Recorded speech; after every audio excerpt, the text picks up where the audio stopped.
Hey, guys, out to these Pelzer here, your voice manager. I unmute the voice of women ready to speak up about what has kept her silent for way too long. And I'm excited. Listen, it is time to be unleashed. Listen, I know that kind of sounds a little weird with everything that's been going on because we don't really know if we want to unleash anything else in this year. But I promise you, we are going to do some unleashing that is going to lead you to your purpose. And I'm excited about the guest that we have on today because when it comes to being unleashed, a lot of times there's a backstory and there's some things that we had to overcome to get to the point where we could just say, you know what, I'm here. We showing up 100%. That part. So with that being said, I'm excited to have Lindsey on. Hello, Lindsey. How are you? Hello. Thank you for having me. I'm excited. Oh my goodness. So let the Speakeasy listeners know a little bit about yourself, and then we'll go ahead and dive into today's topic.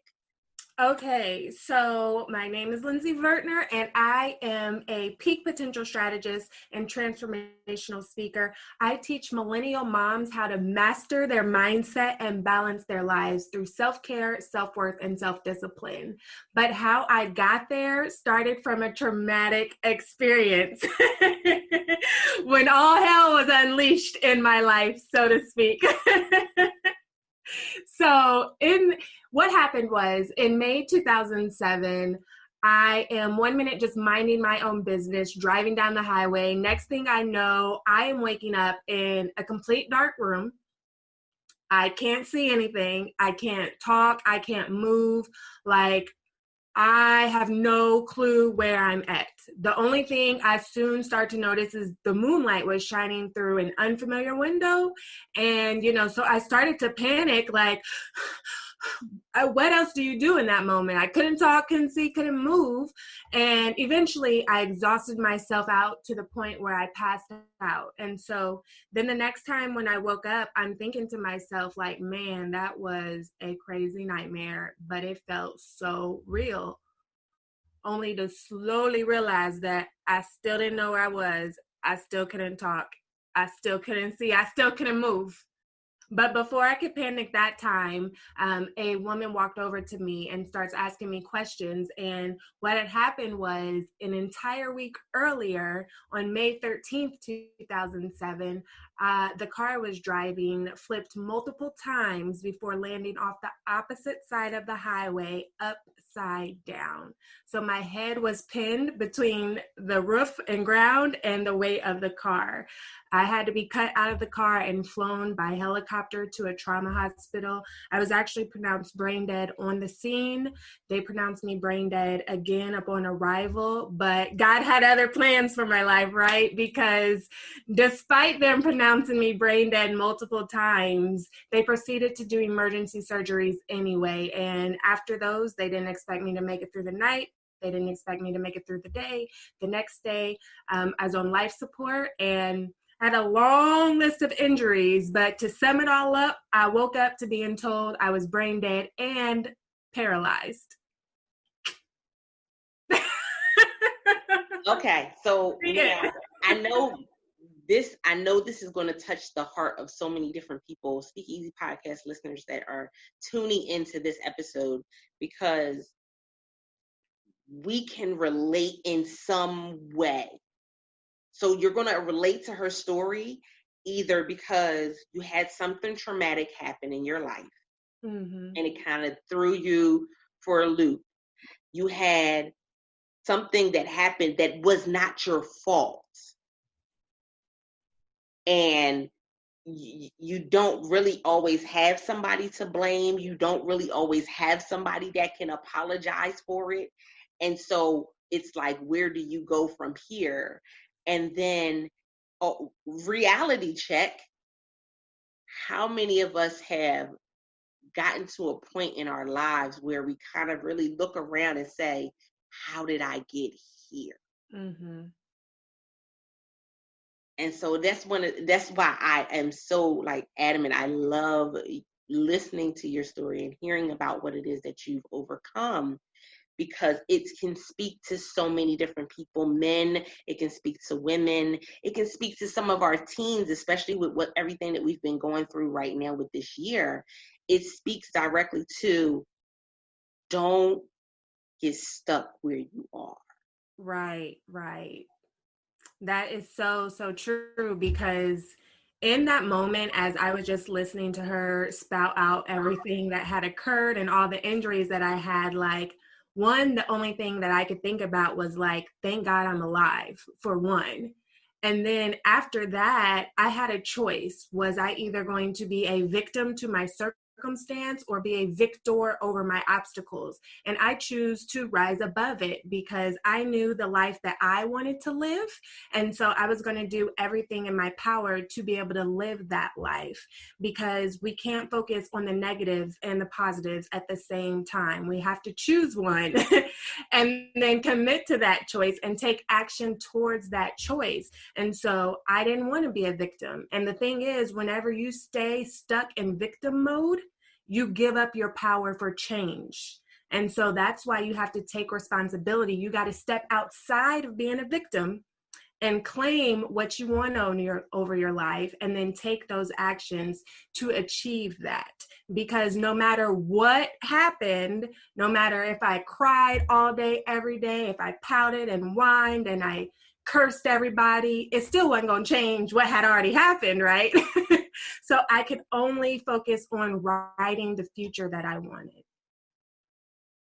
Okay, so that's a powerful segue into this next piece, because when we talk about writing the life that we want, man, what did that look like for you, and when did it start? I know you said that you woke up a week later, being told that you're paralyzed, that you're brain dead. You woke up a week later, and then you had to get acclimated to what it is that you were going through and kind of get adjusted.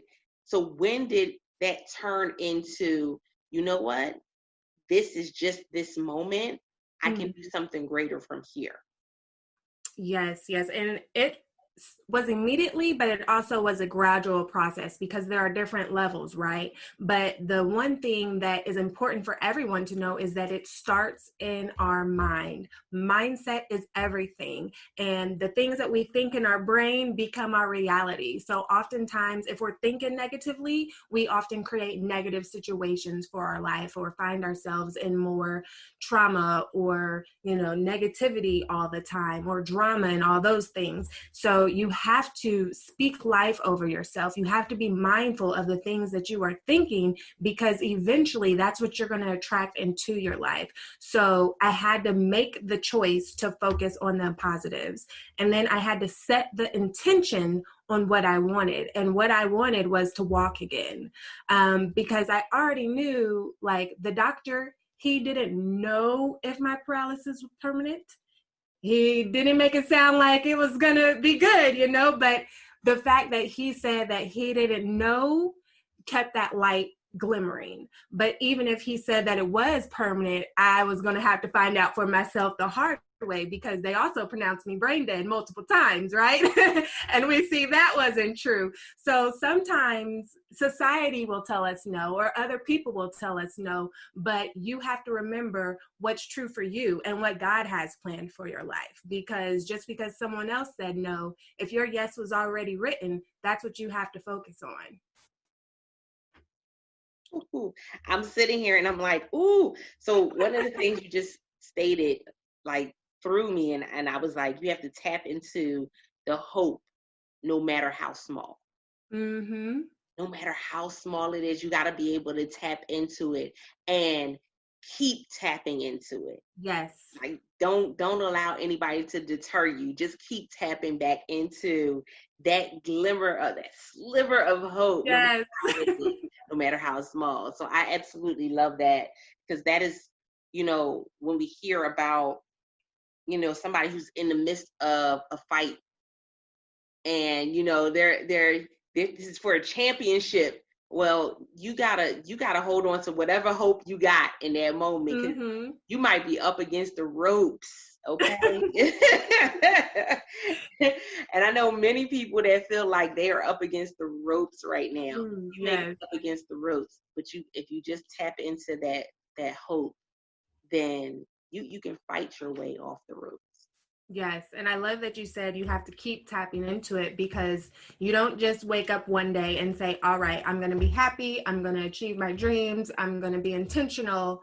And then it's done. Like, you have to make that decision every moment all throughout the day. When you first get up, when you notice that somebody's bringing some negativity, you got to catch it right there and make the choice and say, okay, I'm not going to let your negativity block my positivity that I'm focusing on. Whenever obstacles arise, okay, I'm not going to let this situation block what I'm trying to do. It's a distraction, or, it's something that I don't need to focus on. Because another thing is that we can't create logical solutions from emotional places.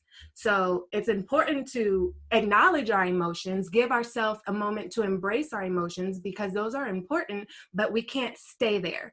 We can't stay in that place, because when we do, we can't see the tools that we need to overcome our obstacles. Because when we're emotional, we don't think straight. So you have to make that choice each and every day. Oh my goodness, that is so true. You can't come from a place of emotion, because, man, your emotions change, your feelings change.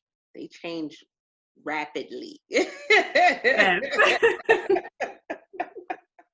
They change rapidly. So in looking at everything that you've endured, and from that year until now, we're in 2020. Mm-hmm. Does the strategy look different than it did then? No, no. And see, this is why I love what I do as, mindset mastery, because everything starts with mindset. We could have all the tools that we need, and we're only going to get to a certain level if we don't adjust our mindset, because there's so many things that are ingrained into our thoughts and our thinking that affects our behaviors, and we don't even realize that we're doing it, because we haven't paid attention to the things that we're thinking and being intentional about. Like, you have to heal past traumas or hurtful experiences. You've got to heal all of that. You can't just push it down, because it's subconsciously affecting how you behave in your business, in your personal life, in your relationships with your clients, with your coworkers. And that's how you find yourself in those repetitive cycles. Some of them are usually toxic cycles, whether you want to admit it or not. But if you ever find yourself like, man, this is what I want, but it seems like no matter what I do, I keep ending up in the same place. It might be with different characters, but it's the same place. Or maybe it's a different place, but the same type of characters or situations. And it's because you aren't acknowledging the mindset and the subconscious beliefs that you are holding to be true about your life. And so it's important that we heal those so that we can move forward.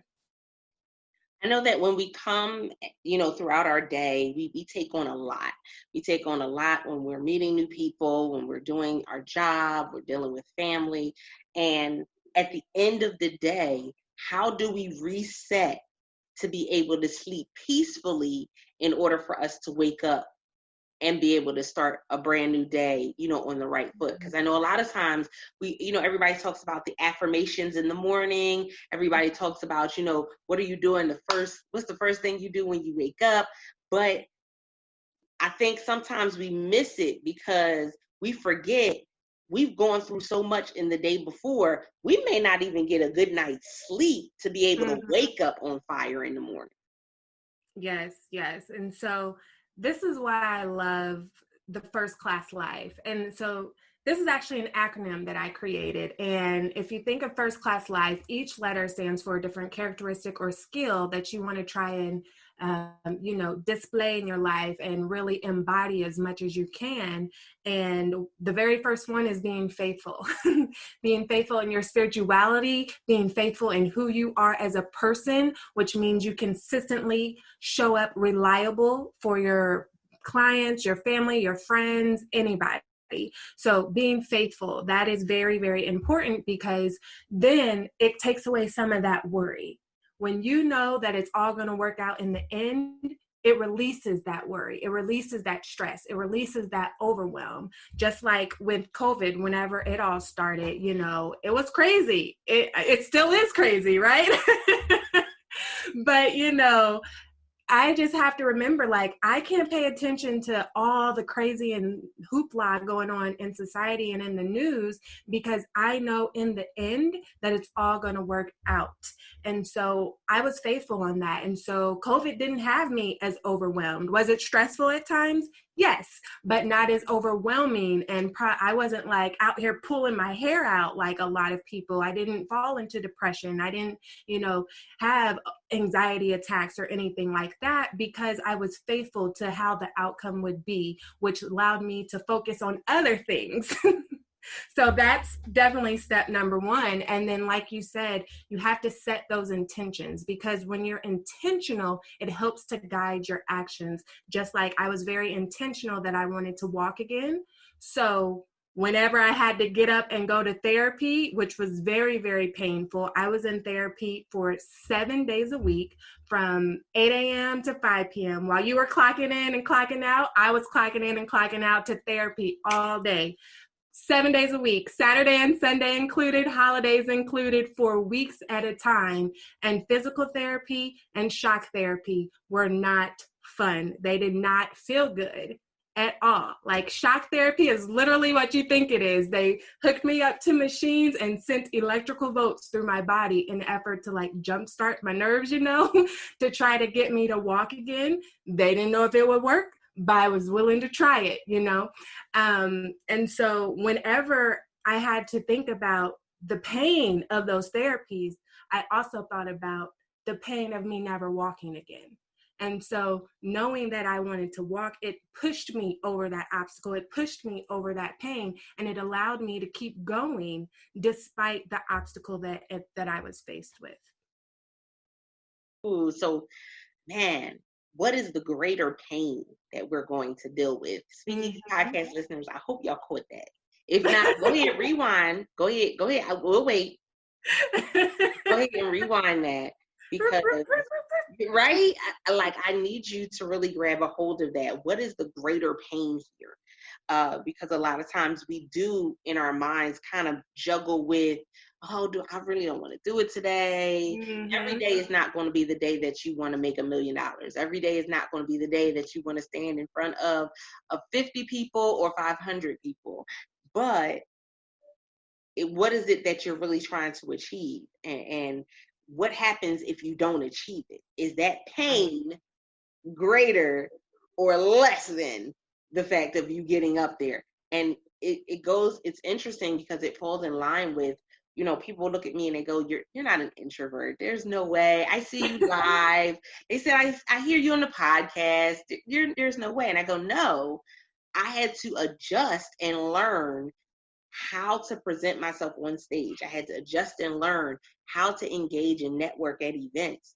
Mm-hmm. Am I still the introvert? Yes. Will I sit in a corner at in a room of 200 and some odd people and sit there happily by myself? I sure will. Live your best life in that corner. Live my best life. Come on, look. In the back of the room, because introverts sit at the back of the room, make that easy exit out the door. I will be there. But I know when to show up. I know how to show up. And it was a process, because I would be in rooms where there was 150 some odd people and I was just as quiet. And something that I would see was that there would be authors walking around the room and they're selling their books and they're doing all this stuff. And I'm like, yeah, it's not going to be me. I can't. In the beginning, that was it. I was like, I'm not going to walk up to a stranger and just buy my book. It's not going to work, y'all. But you learn to find your way and kind of tap into some other truths, tap into your strengths. I love that about it. I love that particular journey. So Speakeasy Podcast listeners, I hope you have been tuning in and paying attention. I want you to understand that no matter where you are in this journey, no matter, what you've been through, that you can unleash your dreams. You can unleash your greatest life. You really can. And it may mean that you get, intentional about some things. It may mean that you go and you connect with the right people. And so with that being said, Lindsey, let them know how they can reach out to you for more information or where they can find you at online. Yes, yes. Well, first, if they want to learn more about First Class Life and what all of the letters mean and how to implement them into your life, they can get my new book, First Class Life, 10 Key Factors to Create a Life Full of Purpose, Fulfillment, and Happiness.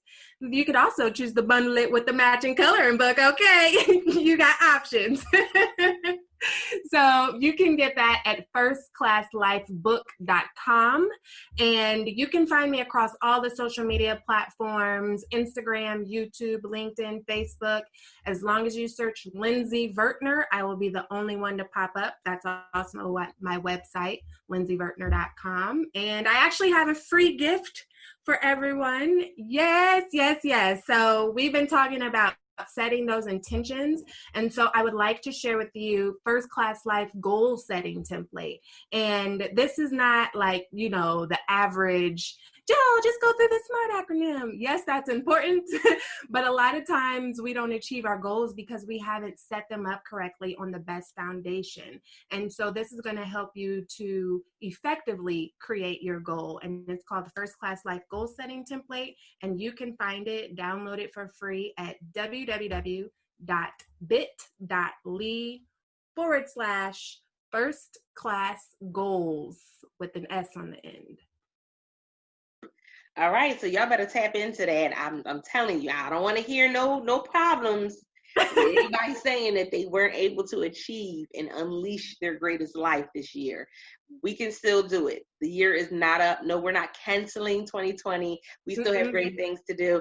And you know why? Because Speakeasy Podcast listeners, you matter. Without the Speakeasy Podcast listeners, there is no Speakeasy Podcast. And we want to see you succeed in all you do. With that being said, we thank you for listening to another episode of the Speakeasy Podcast.